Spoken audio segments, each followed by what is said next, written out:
welcome to yet another super inspiring and equally exciting edition of your favorite show, The Outperformers. And our outperformer of the day is Mr. Bijendra Singh, a very well-reputed lawyer with more than 22 years of practice.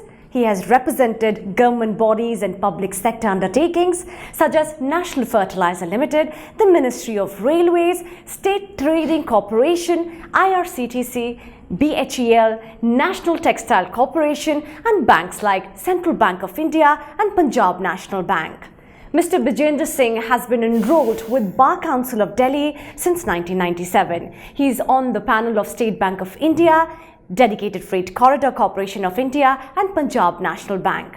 Mr. Bijendra Singh has been consistently appearing before the Honorable Supreme Court of India, High Court of Delhi and parallel high courts of other states as well.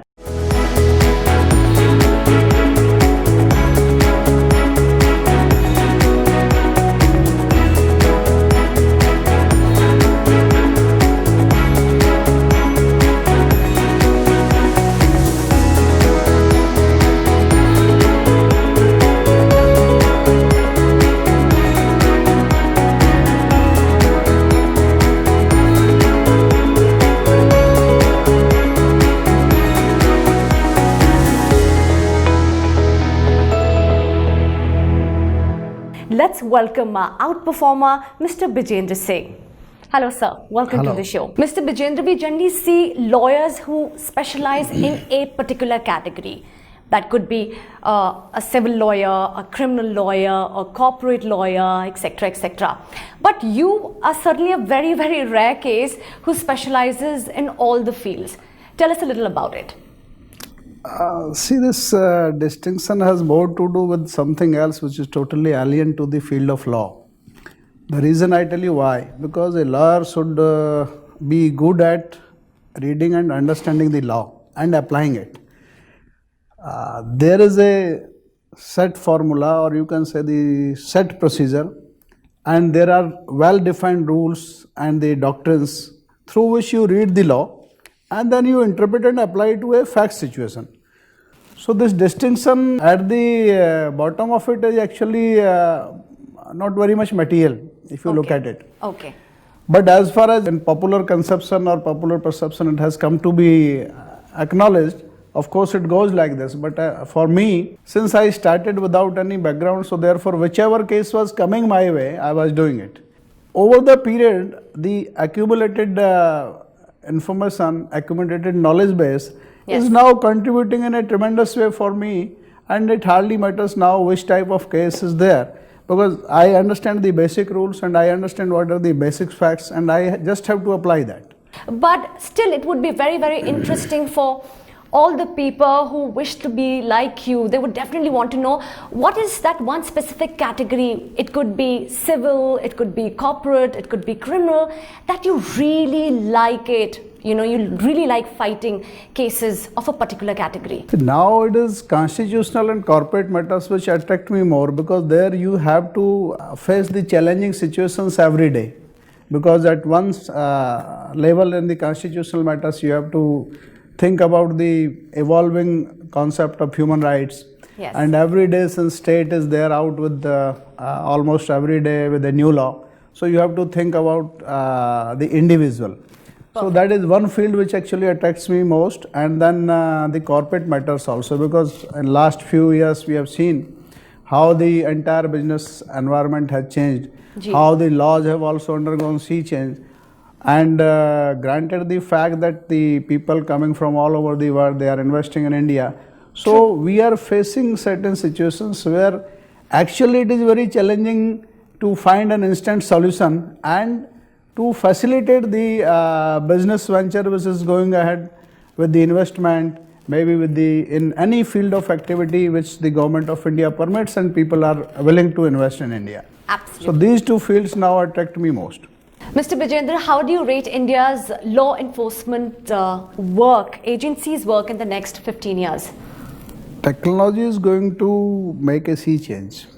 Like as we see in all spheres of activity, and fortunately for us, now for last 6 years, there is a man who really loves the technology.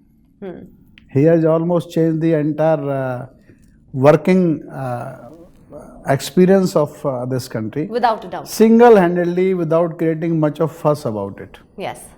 And that being the case, as far as the law enforcement is concerned, you can see the artificial intelligence, data analytics, and machine learning are going to be a game changer. People with dedicated technical know-how should be associated with the law enforcement agencies, whether it is at the level of. We have even created that NetGrid and that NTRO, National Technical Research Organization. The primary responsibility of the organization is to collect the data, collate it, and then disseminate it to the various agencies so that they can further plan and monitor the various activities having potential to lean towards the criminal activity or given around specific, or you can say the peculiar background of this country's society. Absolutely. Which is prone to a lot of rumors and all. So they have to face very peculiar challenges apart from what others must be facing, that because it's a huge population, and then the number of the law enforcement agencies is also not as much, but the technology will definitely come handy, and now even we are adopting that. Okay. But it will take a while. Of course, sir. We already have a social policing system. I don't know how far they are effectively using it, which is kind of they have their informers among the people who inform that we see some strange activity which may be taking place here, and then they probably swing into action. They find out as to who all can be preventively called for discussions, what may happen, what may go wrong, what may not go wrong. So despite the fact that there is a lot of talk of technology, you cannot undermine the human intelligence, because ultimately it penetrates through the groups which have the potential to disturb the law and order situation, which we face. Probably other countries may not face as much as we face in this country. True, sir. So they are going to be very effective in future. That is my understanding. Of course. Since we're talking about cases, there are lakhs and lakhs of cases which are still pending in the court. What, in your opinion, and how, in your opinion, can this be resolved? Because this is one tangent that really needs an answer. See, government is also now taking it very seriously. In the last 20 years or so, what I am seeing is that there are huge number of changes. Amendments have been introduced in various laws, procedural laws, then even in the substantive laws, and even the judiciary is taking it now very seriously. We come across in courts very persuasive judges who will not let you go unless you argue the matter, and without being contentious, they persuade it in a manner which is very beautiful, in fact. And now the lawyers have also, because lawyers as such don't have any personal interest in delaying the matters. Yes. Sometimes the court is left with very little time, which may not be sufficient to address the arguments, and in case you address in piecemeal, then it would be no good. So that being the case, we can also look up to now at least this collation of data. The tech companies which have come now, and legal tech companies, they can help us a lot. So you may not be wondering that we are almost at the same level, right? Because it's backlog for many years. We are done with it, and everything is now seems to be actually looking up to. So that definitely we may not see this backlog for quite long. And that is in interest of one and all. Promising. That sounds very promising. Yes, it is. Since you made a mention of the legal tech companies and the legal tech market, there would be so many people who would be unaware of the term the legal tech companies or the legal tech market. And I feel you're the perfect person to answer this question for our viewers who are watching you right now. See, the legal tech companies are actually helping in more than one ways. Like you can see, mostly because the commercial matters have high stakes. Yes. In all senses of the term. The reason being that huge infrastructure projects or huge investment opportunities, they get locked into the litigation. And mostly because of the fact that when you are negotiating the whole deal, then probably nobody paid that much attention to the details And it so happens when the contracts are mostly with the government, because government has more or less followed the set format.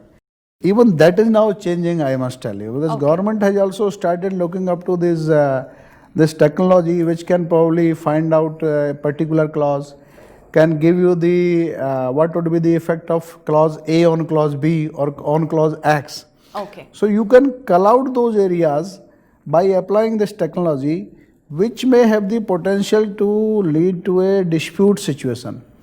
And if it is totally inevitable, because of course human mind is also at work when the contract is being worked out, then the resolution process should be as swift, which we can provide beforehand, because we can foresee that the situation may arise. Okay. So that is what technology can find out. Secondly, technology can also help us in advising the clients that this is the chance in your case, because anybody wants that it should be cost effective, it should be expeditious, and there should be some certainty, which is the last thing which one can assure in legal this thing activity. But technology can help to some extent that the client can be advised, you have this much of chance if you want to take this to court, or if you settle it out of court, or if you want to take it further in appeal. That will also indirectly help in reducing the backlog. True. True. So there are ways, more than one, by which applying this legal technology, we are helping the people even today. We are helping our clients, telling that this may not materialize. Okay. This has no chance. So that is how it is actually helping the people. Have you ever fought a case which you were not very ethically pleased about it, if I may ask so? As far as the ethical part is concerned, it is basically more kind of your thinking. Because you see, when a case comes, we are faced with the facts as they are presented by the investigating agency. And then we have to defend the person, or we have to prosecute him also. So, but if you start looking into it, then you find out that there are huge gaps. Probably this man may not be the one who has been projected as an offender, or who is now projected as a person who probably the society will like to hate him. It so happens we have been seeing recently. So I did one case where a man was convicted for rape and murder of a minor girl. He was to be hanged, and he did not have any means. We got this matter from Supreme Court Legal Aid Committee, and we actually could make out that he was falsely implicated. Oh, sad. And unfortunately, with those huge gaps in the evidence, the conviction continued right through the Sessions Court, High Court, and then the matter landed up in Supreme Court. And he was acquitted by the Supreme Court. We argued matter at length. We tried to show the Supreme Court that this gap cannot be met up by the conjectures, or somebody cannot hypothesize on the basis of induction deduction process in the absence of the clear-cut hardcore evidence, which can probably lead to hang somebody, which is a very serious matter in a society. Without a doubt. So therefore, that matter, I find that it was quite a challenging matter to begin with. But then I realized that probably the challenge accepted was worth it. Absolutely. Another thing, there are there are a lot of people who aspire to become lawyers. But what, in your opinion, are the three most skilled qualities to be a good lawyer? Lawyer must be, first of all, a good observer, a good listener, and must imbibe good understanding of human nature and human affairs. That sets you apart from the lot. We've prepared a very interesting rapid fire round for Mr. Bijendra Singh. So are you ready?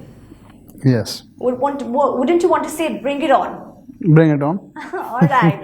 So my first question, health or wealth? Health. People or money? People, of course.